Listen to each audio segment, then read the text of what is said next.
today to recognize the amazing contributions of the Canadian Filipino community from coast to coast to coast. Here, here. Filipino culture is one that values faith, family, community, hard work, and loyalty.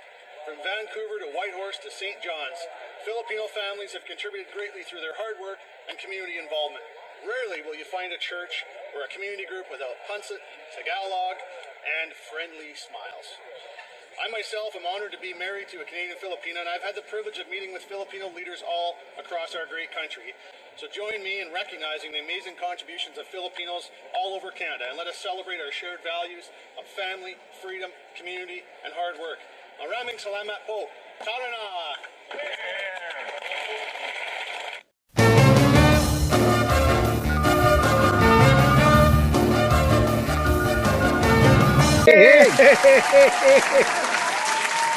Galing, galing. Galing na Ang galing Pilipino. ng mga Pilipino. Nakaka-proud, ano? Oo Ka- naman. Pag, teka lang, bakit? Parang may nakasingit na isang babae. Oo, dito may niya. bisita tayo ulit. Hi! Namamas ko, may namamas ko. Parang namumukhaan ko na. Yan yung Oo makulit. nga. Namit niyo ba ako? Oo naman. Mga friends, palakpakan po natin si Maria Santos. Hi! Yeah. Ano naman po ako, makikigulo na naman ako sa XL show. Atlantic Oo nga, represent, hindi. kaya nga ako naka-blue Chris. Bakit blue? Ano? Pareho kayong taga Nova Scotia, taga Atlantic Naka Prince Edward Island ka. So Oo, Atlantic ito yung Philippines. kulay nyo blue Atlantic. Kulay ng Kaya yung binili mo na nagpusita tayo doon, ya? Oo, nung nagpunta tayo Naalala sa mo, nagpunta PIA. tayo doon, dapat kasama si Maria, tapos hindi siya nagpunta, binitin tayo, di ba? Oo. Tayo lang nakarating doon. Oo. Kasama naman natin siya sa ibang pasyal. Nakasama Oo. naman siya. Nakapag-banding Oo, diba? naman tayo doon. Hindi, ito pag-uusapan natin, dahil doon sa pinakita mo kanina, ang galing ng Mm. mga Pilipino. Talaga na-appreciate ng mga Canadian. Ang galing ng mga Pilipino. Kaya Yeah. inibita natin si Maria kasi siya po ay isang married to a Canadian. Maria, kwentuhan mo naman kami. Ano ba ang talaga nagugustuhan ng mga Canadian sa atin? Bukod sa hindi ka masarap pagluto at saka ano. Hindi, oo nga. Dapat Ano personal. ba sabi ng oo. husband mo? Bakit daw tayo nagugustuhan ng mga Pilipino? Kasi sweet daw ako. Ano? Sweet. Sweet daw siya. Matamis daw siya. Matamis ka? Bakit? Sinasawsaw ko ba sa arnibal Maalaga. bago ka ano? Maalaga. Maalaga. Okay, inaalagaan mo. Oo nga naman. Kasi parang hindi naman sa kanila ano. At saka, kasi yung pag-aalaga, parang innate na sa atin yung mga Pilipino Parang natural na sa atin yung pag-aalaga no? Hindi mo sinasadya, tama ba? Lumalabas lang ng kusa. Tama. Ano sa atin, nasa kultura natin ang pagiging maalaga sa matatanda, sa mga kapatid, sa magulang, sa katrabaho, kahit sa mga strangers nga, 'di ba? Masyado tayong pinapakita natin yung pag-aalaga sa kanila. Pag-aaruga. Tama. Oo, kaya Care kaya and siguro- concern. Kaya siguro successful din ang mga nurses na atin at saka yung mga nag-home care, yung mga mga CCA kasi natural na sa kanila yung pag-aalaga sa mga pasyente. Mhm. Hindi sinasadya kundi natural lumalabas lang. Tama na. Oo. I Tama. think it's Kaya- more of yung pagiging compassionate ng Pilipino. 'Di ba? Oo. Hindi lang sa pamilya. Yun nga, yung pag-alaga na tulad na binanggit mo, it's being compassionate to others. Natural That's right. That's right. natural sa Pilipino. Iyon di ba? Di ba nga meron akong napanood na parang isang sa news na parang wala kang makikitang ospital sa buong mundo na walang Pilipino. Lahat may Pilipino. Oo. Tama. Talaga, Oo. totoo. No, talagang magaling talaga. So, Oo. Noon hanggang ngayon, talagang Pilipino pa rin. I remember dito sa Manitoba, ang history talaga ng pag-migrate ng Pilipino sa Manitoba was back 1960s, 70s. Nung kinula ng nurses at doctors, nag-recruit sila from the South, which is the US. At kaya doon nag-start ang Filipino immigrants because of the nurses and doctors back in the 1950s, after the war, 50s, 60s, yun na nag-start yung settling dito sa Manitoba. Tas kaya generations and generations of Filipinos na almost 70 years of history na dito sa Manitoba. Ganun na katagal. Dito nakaka-proud dito sa amin, no, sa home care dito. Meron dito yung Shanex. Halos lahat ng managers na napopromote sa bawat branch, puro Pilipino. Ang gagaling. Ang gagaling kasi nila napopromote talaga. At hindi naman nagrereklamo yung mga non-Filipinos. Kasi talaga namang magagaling sila. Magagaling mag-alaga, magaling magturo, magaling mag-train. Oo. At saka masipag. No? At ang isa pa rin siguro, kaya rin tayo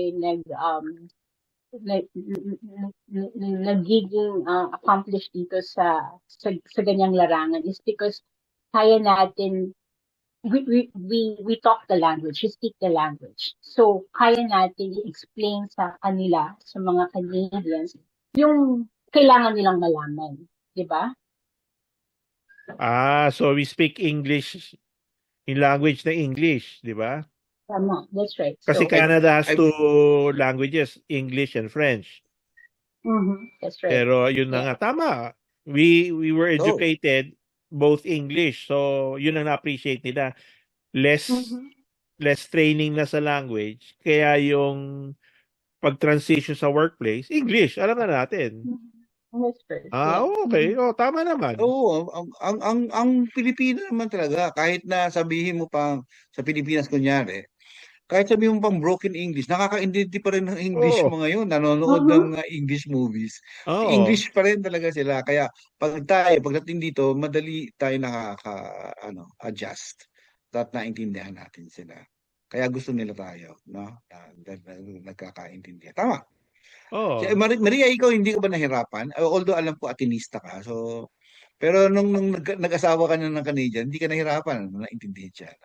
Hindi naman. Hindi. Kahit naman nung bago pa lang ako dito, nung nagtatrabaho ko sa Calgary, sa Northwest Territories, kapag may nakakausap akong mga Canadians, tinatanong nila ako, kailan ka pa nandito? Ilang taong ka na nandito? Sasabihin, nung panahon na yun, sasabihin ko, I just arrived, parang a year, months pa lang nun. Sinasabi nila kasi parang matagal ka na dito kasi nga yung English ko, naiintindihan nila. Or tama yung grammar, yung gano'n. So nakakaano, parang ang tawag dito, masaya na parang, naiintindihan nila ako kahit gano'n. So yeah. Dito nga mas ano pa no? Dahil sa Pilipinas pag nagkamali ka ng English, parang ang laki ng pagkakasala mo.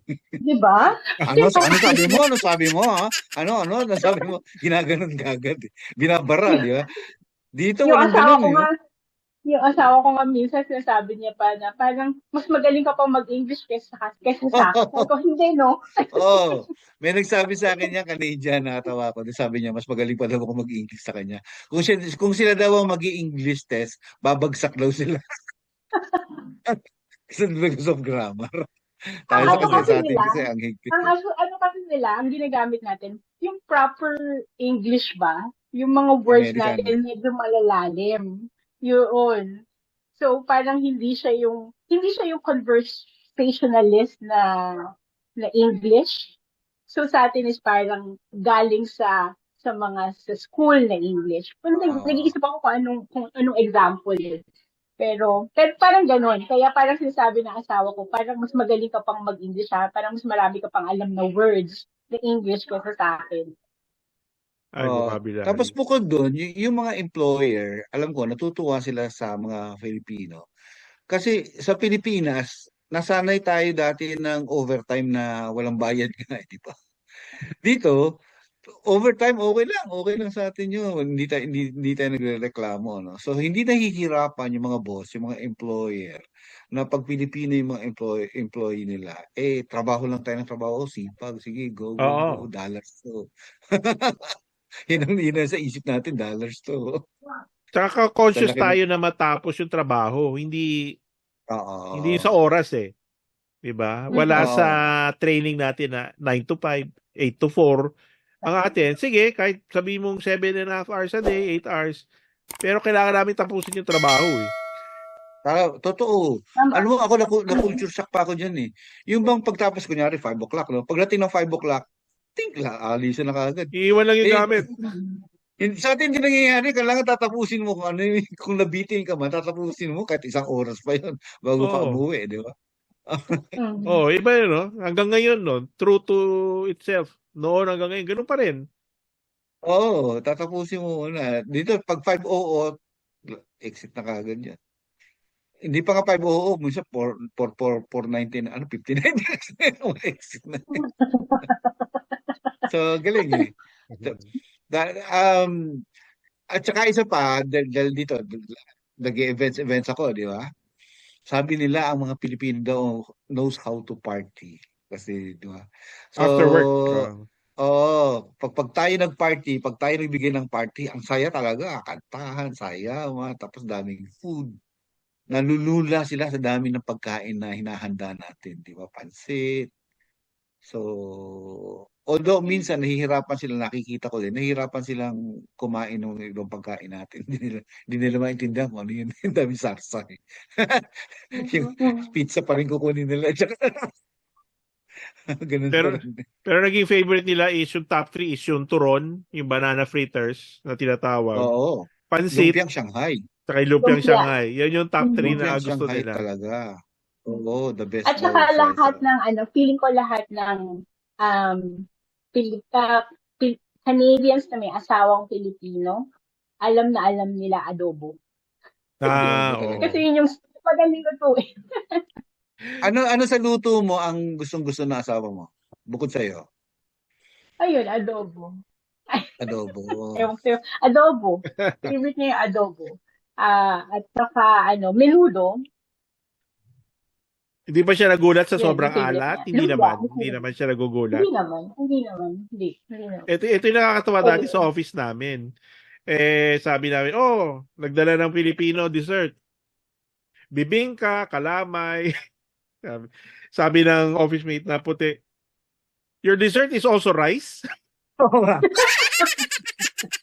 Oo nga. Sabi ko, yeah. Yung mga Ako kakade, nag-uwi ako ng it's still rice. Nag-uwi ako Tapos ng breakfast natin rice din, breakfast. Rice. Tosilog. Fried rice. Tapos yun, Lahat nagustuhan rice. na rin ng mga tradespeople. Oo, tama. Ako naman, nag-uwi ako ng mga dessert dito. Nung araw na inuwi ko, puro purple yung kulay. Sabi ng asawa ko, ano ba yan? Bakit na puro purple yung dalam mo sa bahay? Oy, sikat na yung ube natin ngayon, worldwide. Kaya, Pag nakikita mo social media, ube. Kahit yung mga products ng States, ube. Sa Europe, lumalabas, ube. Minsan nga, finifake na nga yung flavoring na lang. Lahat, ube, finifake na. Grabe, sumikat siya. Hey, Chris, we love your ube. Ube. Sumikat nga dito yung sweet purple yam. Purple yam. Gawa natin. Yung grabe, no? Pati yung food natin. Walang nilalampasan. Tsaka bilib sila sa mga fiesta. Meron na sa inyo mga Filipino fiestas dyan, di ba? Oo. Marami.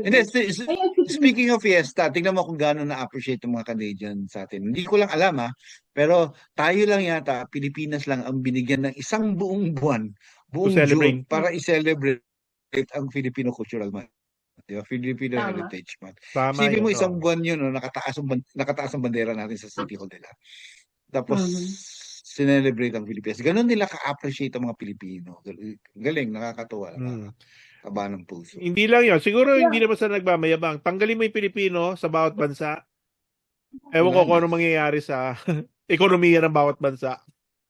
Totoo. Sila yung backbone ng bawat ultimo dito, gobyerno namin.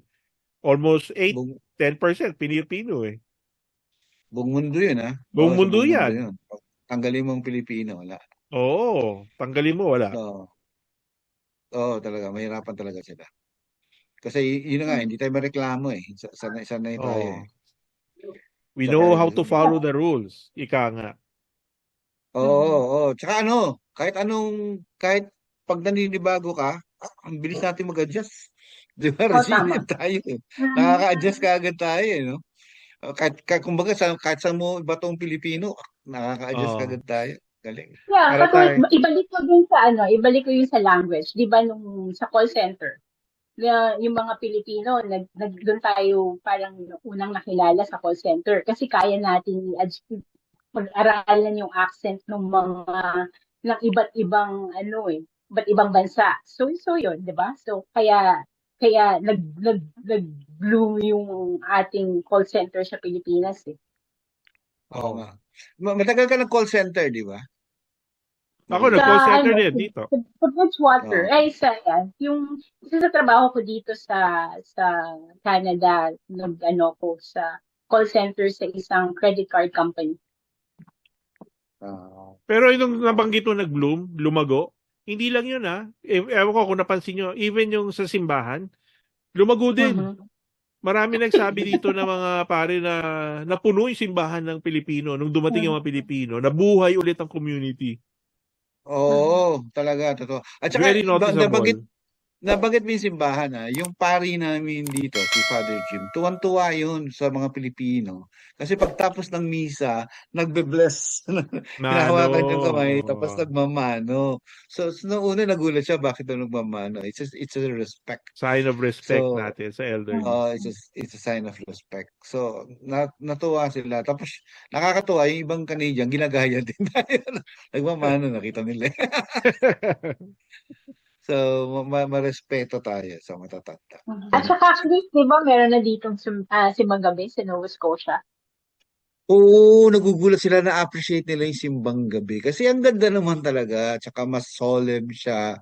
Tapos, talagang ramdam na ramdam mo talaga yung kaya lang kakabitin, di ba? Kasi, isang beses lang.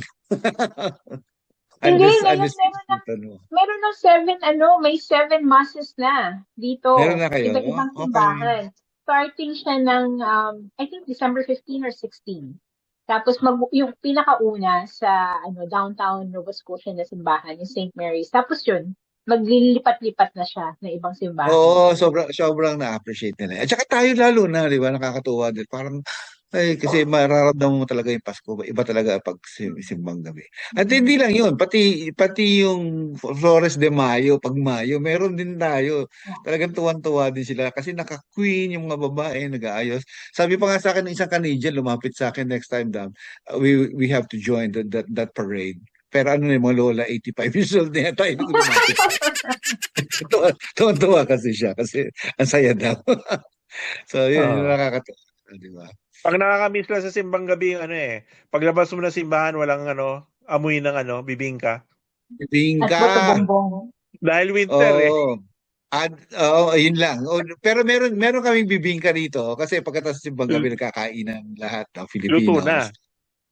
Yun lang, luto na. Hindi mo talaga mararamdaman yung sa labas, yung tusok-tusok, yung ganun. Sa Pilipinas, paglabas mo kasi ang lamig, di ba? Ramdam mo ang Pasko. Dito, sobra naman ang lamig. Di ka na makakalabas. Nasobrahan, lalo ka na Deus. Oo. Wala dito. Ang simbang gabi sa amin is night before, hindi 4 a.m.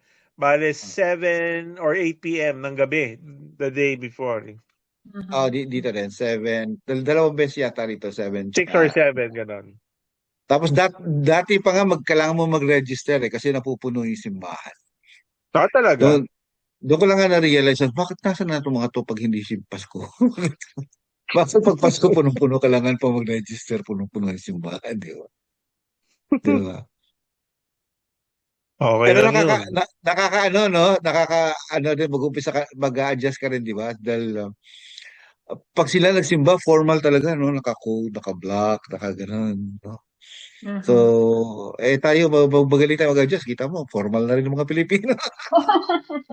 Bihis. Sinabi mo. Para tayo, pag sasabutin na po, nakaka-adjust ka agad tayo. Tama ba, Maria? Nagtatranscend agad tayo. Nakaka-transition agad tayo. Appreciate ang asawa mo, Maria? magaling tayo mag-integrate sa isang culture. Sabi nga nung asawa ko, ang mga Pilipino daw, magaling mag-embrace ng kultura ng Canada. Kaya, Kung saan Ito sila, talaga, kung saan tayo. lugar sila. Pag Yes, tama. ine-embrace ka ba ng asawa mo, dalawa lang kayo, maraming tao. Isang Ewan community. kayo. Isang community ka nag-embrace, pa-embrace din kami. Sama kami dyan. Ako, hindi ako ma-embrace ng asawa ko, sa laki ko eh. Dyan lang. Hindi nag-aabot yung kamay niya eh. Kalahating dyan lang. Yan naman. Yeah, magaling tayo mag-adjust. Tama kayo. At saka ito pa, tulad natin, no, ay isa sa na-appreciate nila sa atin, masayahin daw tayo. So, Yes. malakas ang ating sense of humor. Sila rin Kahit naman, may sila rin problema naman. na, tawa pa rin. Oo nga, hindi ko nga alam minsan kung advantage o disadvantage sa atin yun eh. Yung may problema na tumatawa pa, yung oo nga eh. Diba? Di ba yung mga ini-interview sa news, di ba? Oh, nasunugan nga kami. Nasunugan na nga tumatawa pa. yung asawa ko nga, sabi niya sa akin, sabi niya, alam mo ikaw pag umaga daw, pag yung ibang tao daw, pag umaga, walang emosyon. Ako daw, pagising ko, good morning! Talaga. Ganyan din asawa ko. High pitch na daw ako. Yung ibang tao daw parang deadma kapag umaga. Oo. Maganda naman nung gano'n na sa lubong, di ba? Yung talaga, high-pitch greeting. Hindi ba? Hindi siguro nakakainis yung high pitch. Ang aga-aga, high pitch ka na agad. Question, Maria, hindi ba naiinggit yung mga friends ng asawa mo dahil Pilipina yung asawa niya? Hindi naman. Wala bang ganun? Wala. Wala namang inggit. Hindi lang yung maamin yun, Chris. Oo nga. Kasi iba Siyempre, mag-alaga amin ka ba sa asawa mo? Uy, mabuti yun, asawa niya Pilipina. Pero bang ganun? Oo, tsaka Pilipina lang ang naglalaban ng brief ng asawa. Di ba? Iba hindi nagagawa yun. Ba yan? Kung nagbi-brief. Namin sa... Ano? Pati yun, wala. Hindi, sa household namin, hindi akong naglalaba. Yun lang ang masasabi. Akala ko sabi, hindi naghihiraman lang kami ng Okay. Hindi ako naglalaba, hindi ako nagtitiklop ng damit. Yun. So, okay ako dun. Pero ano yung reason for that, Ano kayang dahilan bakit masayahin ng Pilipino? Is it because of we know na kahit difficult times, bad times, meron tayong faith or what? Or upbringing natin, or we take things lightly, or alam natin na panandalian lang yung hirap na yon, or ano kaya yung psychology behind the Pinoy I think lahat happiness? ng sinabi All of mo the above? tama. No, all of the above. Pero I think, alam mo, isa is because of yung sa Pilipinas, palaging sumisikat ang araw. Vitamin D. Yung science behind the vitamin D. I think, isa yun sa reason din. So weather, isang factor yun. Kasi dito malamig, kaya malungkot. Di ba pag malamig mas lalo kayo magyayakapan kasi ang lamig. Kung mainit ulo nyo. Hindi, kasi sa ibang province, gloomy eh. Tulad sa Vancouver, siguro, gloomy. Ako napansin ko kasi di ba minsan nag-host ako ng mga parties dito, ng mga bata, yung gano'n. Alam mo yung mga puti, yung mga bata, hindi ko alam kung napansin nyo rin. Pag sila natatalo sa games, umiiyak. Kunyari yung musical chair, no? Pag na-out na gano'n, ay kakagad sila. Nung una, akala ko isa lang, mamaya, 2, 3, lahat sila umiiyak. Yung mga batang maliliit, no? So, na-realize ko, ang Pilipino, tayo, lalo na tayo, na sa games kasi natin, kahit yung mga panahon ng games natin, kunyari, patintero, meron tayong laging taya di ba? Patintero, yung taguan, may taya. Di ba? Sakay ka may taya. Tapos ikaw yung ikaw yung balagoong, ikaw yung Yung sanay tayo, even sa laro pa lang, nasasanay na tayo yung taya. 'Di ba? Yung tumbang Mm. preso, ihahagis yung lata, hahabulin mo, taya ka. Tapos pag hindi ko na out, pipilitin mong ma-out, pipilitin mong galingan para susunod, sila Oo. naman yung taya, ikaw naman yung Mm. susunod. Kaya tayo sanay tayo nag-fail tapos umaangat tayo. Kasi laro pa lang, sanay na tayo.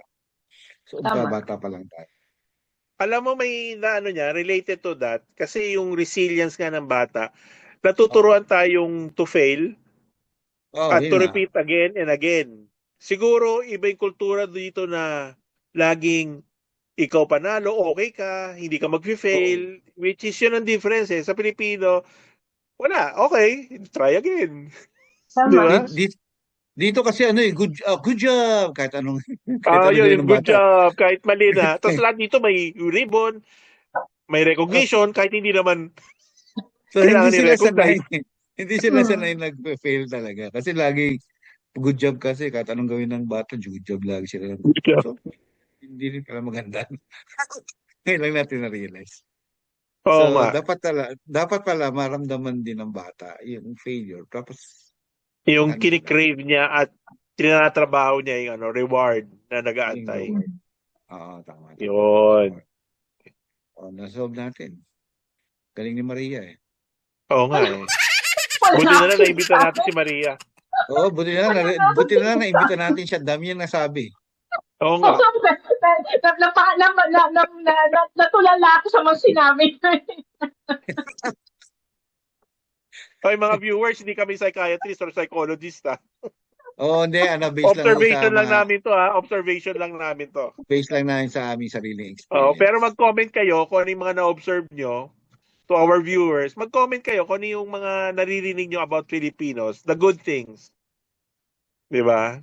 Lalo na naman sa ibang abroad, nasa abroad na hindi Canada. I mean, baka nasa Saudi, baka iba naman yung sa kanila, baka sila na-appreciate ng mga Oo, baka boss iba naman nila, yung iba na, Hong experience Kong. nila doon, di ba? Mag-comment kayo down below. At kung gusto niyo kausapin namin kayo dito sa Extra Show, kakausapin namin kayo. Tsaka mag-comment kayo tungkol kay Maria dahil natutuwa kami kasama si Maria. Oo nga, tawa lang ng tawa. Si Raulo yun. Pagising niya ng umaga, tumatawa na kagad. Oo. Yung Pati habang asawa niya lumilinig yan, may nagugulat. kasamang tawa eh. Kaya tuwan-tuwa yung Siguro asawa ako niya sa sabi kanya. ng asawa ko, bakit ako napangasawa ng baliw? Pag umiiyak ka ba, ganyan nga rin. Ewan ko sa'yo. Pero anyway, balik tayo sa topic. Bakit ba gusto ng Canadian sa mga Pilipino? Kanina pa tayo nag-uusap sa isang oras na tayo. Ngayon mo pa lang tinanong yan. Oo Ang nga. dami natin nag-uusapan. Ewan ko sa'yo. Anyway. So, ano pa? So, ako yun lang. Meron pa ba kayo madadagdag? Mukhang nabanggit naman na natin lahat eh. Tama. Di, pag-usapan naman natin yung personal na buhay ni Maria. Alam mo ba anong nangyari dyan dati? Hindi. Ewan ko. So, yun. Sige, next topic naman, pag-usapan natin kung ano ayaw ng mga region sa atin. Baka mas mababa yun, yung ayaw ng mga Canadian sa atin. Kung pinuri lang natin, pinuri sarili natin eh. Tapos Tama natin ka purihin dyan. sarili natin. Iba naman, next episode. Sige. Kasama ka ba ako doon sa next episode? Hindi na. Hindi, ikaw na pag-uusapan namin. Oo nga. Ang dapat i-guess nyo naman no, yung asawa ko. Sige. Mahirap yun. Mahirap yun, mag-i-English kami. Okay. Maria, paalam Okay. ka na sa mga fans mo sa XL. Bye! Merry Christmas! Haba Ganda mo talagang naman sinabi. yung pag-ano mo. Ang haba eh. Ang haba. Parang nangihingi ng talent bit to. Wala naman kami talent bit. Okay na yun. Okay. May next episode pa naman siguro. Huwag kayo magsasama i-guess ako. Si Dayos, pang pinali. Sige. Again, maraming salamat Maria at sa iyong pagdalaw at pag-join sa amin this episode. To all our XL Show subscribers, continue to follow us on Facebook, Instagram, and like and subscribe us. Okay? And kung may mga topics kayo, just write down below your comments. Maraming salamat sa pagsama sa Okay. amin. Ka-XL, maraming salamat po. Okay, bye-bye. Ito yung sa inyo. Bye-bye.